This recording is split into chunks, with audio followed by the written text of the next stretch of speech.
ശാസ്ത്ര സാങ്കേതിക രംഗങ്ങളിലെ കുതിച്ചുചാട്ടം മനുഷ്യനെ സംബന്ധിച്ച് അടിമുടി മാറ്റിയിരിക്കുന്നു.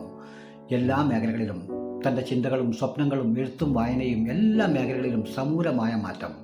തൽഫലമായി പണ്ടത്തേതിൽ നിന്ന് വ്യത്യസ്തമായി എഴുത്തുകാരും വായനക്കാരുടെയും എണ്ണമൊക്കെ ഒരുപാട് വർദ്ധിച്ചിരിക്കുന്നു. പണ്ട് എഴുത്തുകാർ കുറവും വായനക്കാർ കൂടുതലുമായിരുന്നു. ഇന്ന് എഴുത്തുകാരും വായനക്കാരും തുല്യരാണ്. പക്ഷേ എന്തെഴുതുന്നു, എത്ര എഴുതുന്നു എന്നുള്ളതിൽ കൗതുകകരമായ പല കാഴ്ചകളും നമുക്ക് കാണാൻ കഴിയും. ഓരോരുത്തർ ഓരോ പക്ഷം ചേരുകയാണ്, അല്ലെങ്കിൽ സമൂഹത്തിനൊപ്പം പോവുകയാണ്. ചിലർ ഓരോ നിറങ്ങൾ ഏറ്റുപിടിക്കുന്നു.